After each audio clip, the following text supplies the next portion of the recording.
নির্বাচনী প্রচারণায় ব্যস্ত প্রার্থীরা। আরো খবর জানাতে রাজধানীর কমলাপুর থেকে যোগ দিয়েছেন সহকর্মী জাহিদুল বাশার। জাহিদুল বাশার, ঢাকা ৮ আসনে তো নির্বাচনী উত্তাপ অন্য মাত্রায় ছড়াচ্ছে। কিছু অপ্রীতিকর ঘটনাও ঘটেছে প্রচারণার সময়, পাল্টাপাল্টি অভিযোগ আছে। আজকে প্রার্থীদের প্রচারণা কেমন দেখছেন? রাকিব, দেখুন, আমি এই মুহূর্তে আছি একেবারে কমলাপুর রেলওয়ে স্টেশনের যেই প্ল্যাটফর্ম, সেই প্ল্যাটফর্মের ভেতরেই।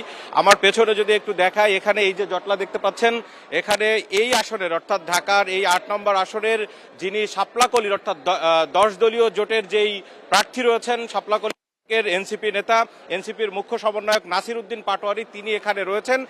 নতুন রিন গভীর থেকে পরিষ্কার করে কাপড়কে রাখে নতুনের মতো উজ্জ্বল। নতুন রিন অ্যাডভান্সড পাউডার। এই মুহূর্তে তিনি কিছু গণমাধ্যমের সাথেও কথা বলছেন। সামনে আরো বাইরে অনেক গণমাধ্যম রয়েছে, তাদের সাথে কথা বলবে। এই যে পুরো প্ল্যাটফর্ম এলাকায় আমরা দেখেছি যে সে কিছুক্ষণ আগে এখানে বিভিন্ন ট্রেন এই মুহূর্তে ছেড়ে চলে যাচ্ছে, সেখানে যারা যাত্রীরা আসছে তাদের সাথে তিনি কথা বলেছেন, ভোট চাইছেন।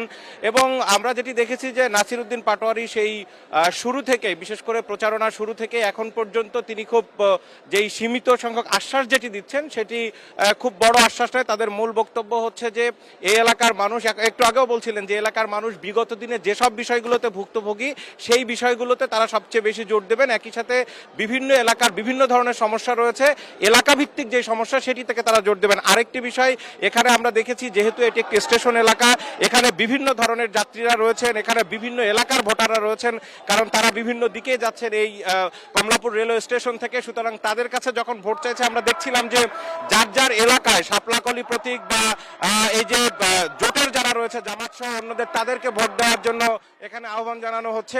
এই মুহূর্তে আমরা যেটি দেখতে পাচ্ছি যে এই যে জনসংযোগের সাথে বিশেষ করে যেই নাসির উদ্দিন পাটোয়ারির সাথে যারা ছিল, তারা এখানে এই রেলওয়ে স্টেশনের বিভিন্ন কর্মকর্তাদের রুমে রুমে যাচ্ছে এবং তাদের কাছে ভোট প্রার্থনা করছে। দেখুন, ঢাকায় বলতে গেলে মোট 3টি আসন সবচেয়ে বেশি আলোচিত। তার ভিতরে ঢাকা 17 একটি, যেখানে তারেক রহমান রয়েছেন প্রার্থী, আরেকটি ঢাকা 15 যেখানে জামাতের আমির রয়েছেন, এবং তার পরবর্তীতে যদি সবচেয়ে আলোচিত হয়ে থাকে সেটি হচ্ছে ঢাকা 8। কারণ আপনি জানেন এই 8 এরই মধ্যে নাসির উদ্দিন পাটোয়ারি এবং মির্জা আব্বাস, বিএনপির যে স্থায়ী কমিটির সদস্য, তাদের ভিতরে আমরা দেখেছি যে সেই শুরু থেকে বাদানুবাদ লেগেই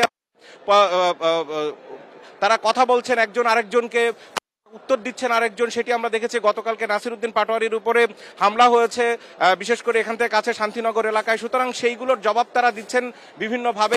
বেশ আলোচনার মধ্যে আছে ঢাকা 8 আসন। আপনি এই মুহূর্তে যেটি দেখতে পাচ্ছেন যে একজন যেই সাজেদুল ইসলাম, স্টেশন ম্যানেজার ঢাকা রেলওয়ে, তার কক্ষে গেছেন নাসির উদ্দিন পাটোয়ারি এবং তিনি সেখানে ভোট চেয়েছেন।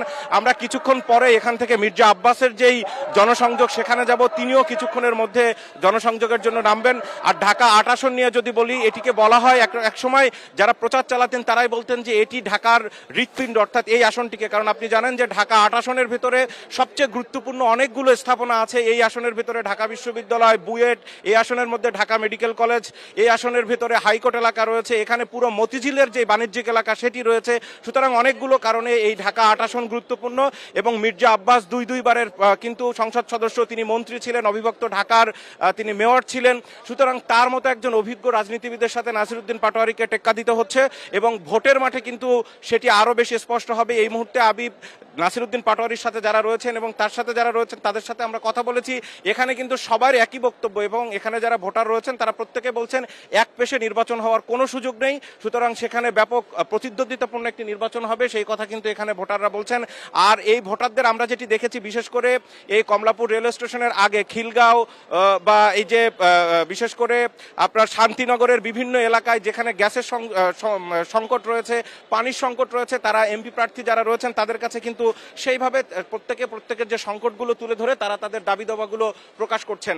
এখন একটা বিষয় স্পষ্ট, এখানে ভোটাররা এবার খুবই স্পষ্টভাবে বলছেন, আমরা এ পর্যন্ত যতজনের সাথে কথা বলেছি, যে শুধু আশ্বাসে কিন্তু এবার আসলে কারোরই আসলে বলতে গেলে মন গলছে না।